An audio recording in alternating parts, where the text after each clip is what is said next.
Сайн байцгаана уу та бүхэнд олон улсын амьдрал болсон үйл явдлыг томилог хүргэе. Венесуэлийн ерөнхийлөгчийг баривчсантай холбоотой асуудлууд яригдж байгаа. За үүнтэй холбоотойгоор Нүбийн аюулгүй зөвлөл хурлаа мөн за түүнийг түүнтэй холбогдуулан мөн даваа гарагт Америкийн нэгдсэн улсын шүүхээр тус асуудлуудыг хэлэлцсэн байна. За энэ талаар бол тавьж яриад Америкийн нэгдсэн улсын зүгээс Венесуэлийн удирдагчийг баривчсан явдалтай холбогдуулан Нүбийн аюулгүй зөвлөл яралтай хуралдаан хийсэн. За энэ хуралдааны үеэр Америкийн нэгдсэн улсын гол түншүүд болон за мөн Америкийн нэгдсэн улстай дайсагнагч улсууд хүртэл энэ асуудал дээр эсрэг байр суурьтай байгаа гэдгээ илэрхийлсэн байна. За олон Нүбийн гишүүн улсууд Николас Мадурог хууль бус дарангуулагч байсан гэдэгтээ бол санал нэгдсэн. Гэхдээ олон улсуудын зүгээс Америкийн нэгдсэн улсын явуулсан цэргийн ажиллагааг олон улсын эрх зүй Нүбийн дүрмийг зөрчсөн гэж буруу шааж байгаа юм байна. За мөн Венесуэлийн ард түмний хүсэл зоригийг тусгасан ардсан шилжилт явуулахыг улс орнууд шаардж байна. Америкийн холбоотнуудын дунд Франц улс хамгийн илэн далангуу шүүмжлэлийг өрнүүлсэн байна. За Франц улсаас Нүбэд суугаад дид элчин сайд Жихэ Тахмадкари Мадуротой холбоотой Америкийн гаргасан шийдвэр нь маргааны инх тайвнаар шийдвэрлэх зарчим болон хүч хэрэглэхгүй байх зарчимтай хашилж байгаа үйлдэл гэж хэлсэн байна. За харин Дайны Нүб дэх элчин сайдын орлогч Сандра Женсен нөхцөл байдлын талаар өөрийн улс нь бол маш гүн санаа зовж байгаа гэдгийг илэрхийлээд эдгээр үйл явдлууд нь аюултай жишг тогтоож байна. Олон улсын эрх зүй болон Нүбийн дүрмийг хүнддэг ёстой гэж хэлсэн байна. Франц болон Дайнийн эдгээр мэдэгдэл нь Европын холбооны гишүүн олон орнууд анханасаа энэхүү асуудалд эргэлзээтэй хандаж байгаа гэдгийг харуулсан үйл явдал болж байна. За цаашдаа ч гэсэн Европын орнуудын зүгээс за ялангуяа Дайны хувьд бол Гренландын асуудалтай холбоотойгоор энэхүү асуудалд ихээхэн хатуу байр суурийг илэрхийлж байгаа. Европын орнуудын зүгээс ч гэсэн цаашдаа ирж байгаа шүүмжил нь эрс одод чангарах магадaltaйг харуулж байгаа юм. За харин эсвэргээрээ Нүбэд суугаа Их Британи болон Грекийн дипломат төлөөлөгчид Америкийн нэгдсэн улсын цэргийн ажиллагааг ямар нэгэн байдлаар буруу шаасан мэдээллийг хийгээгүй байгаа. За харин Панамын элчин сайд Элой Альфредо Альба Америкийн нэгдсэн улсын одоогийн дэглэмтэй сөрөг хүчнийг оролцуулахгүйгээр шин сонгуул явуулахгүйгээр хамтран ажиллах төлөвлөгөөнд санаа зовж байгаа гэдгийг илэрхийлсэн байна. За тэрээр аюулгүй зөвлөлд хандан Делиси Родригес шиг дарангуулагч аппаратын хүний толгойсон байнгын засгийн газрыг байгуулах аливаа орлого нь системийн тасралтгүй байдал бөгөөд жинхэнэ шилжилт биш гэдгийг хэлсэн байна. Харин Колумбийн элчин сайд Леонор Заблата Торрес түрэмгийллийн үйлдэлийг хийхийн тулд нэг талыг барьсан хүч хэрэглэхийг зөвтгөх нь ямар ч үндслэл байхгүй гэж мэдэгдээд ийм үйлдэл нь олон улсын эрх зүй болон Нүбийн дүрмийг ноцтой зөрчиж байгаа гэдгийг анхааруулсан байна.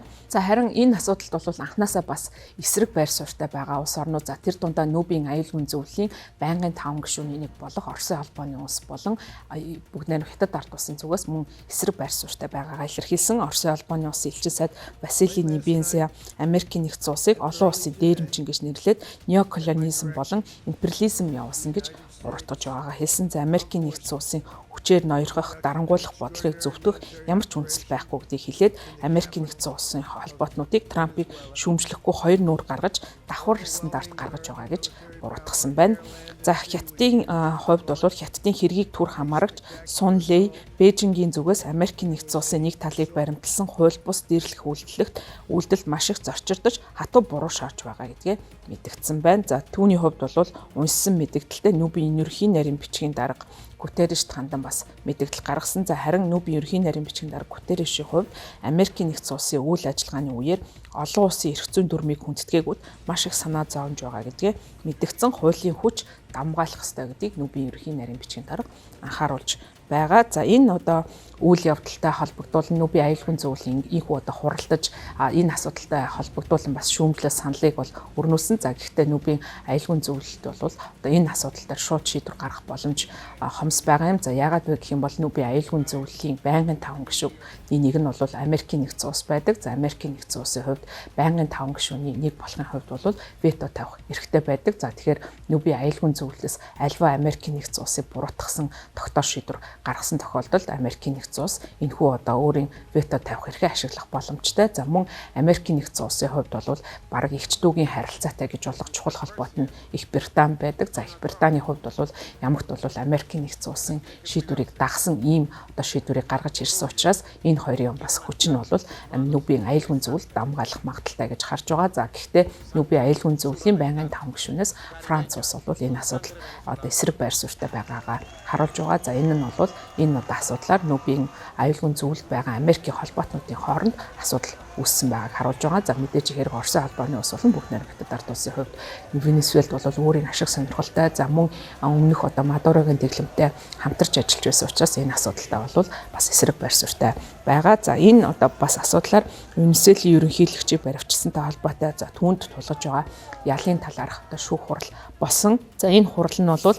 даваа гарагт Америкийн нэгдсэн улсын шүүхэд бол анх удаа дуудагдан Венесуэл улсын ерөнхийлөгч орсон. За түүний хувьд бол харт тамхины хэрэгт бол буруутгаж байгаа. За тэрээр хэлсэн мэдээлэлтэй харт тамхины хэрэгт буруугүй гэж мэдэгдээд шүүгч Эвелин Хелешент хандан би гин буруугүй энэ дурдсан бүх зүйлд бол би буруугүй гэж хэлсэн. За би болвол ёс суртахуунтай хүн улсынхаа ерөнхийлөгч гэж онцлон одоо мэдэгдсэн байгаа. За мөн Мадурогийн эхнэр Силия Флорест бол бас ял тулгаж байгаа. За мөн ижил төстэйгээр бол өөрийгөө гин буруугүй болохыг илтгэсэн ийм зүйлийг бол шүүх хурлын үеэр мэдэгдсэн байна. Мадурогийн хувьд бол Америкийн нэгдсэн улсын зүгээс тавьж байгаа зүйл нь хууль бус одоо төрийн тэргуун за сонгуул явуулахдаа хууль бусаар хандсан сонгуулийн луур хэрэгэлсэн гэж үзэж байгаа учраас түүнийг Венесуэл улсын хууль ёсны удирдагч гэж хүлээн зөвшөөрөхгүй байгаа. За харин шүүхийн зүгээс за түүний өмгөөлөгчдийн зүгээс бол энэ асуудал дээр маргах боломжтой гэж харж байгаа юм. За ялангуяа 2024 оны сонгуульд бол маргаантай болсон гэж Америкийн нэгдсэн улсын засаг захиргаа үзэж байгаа учраас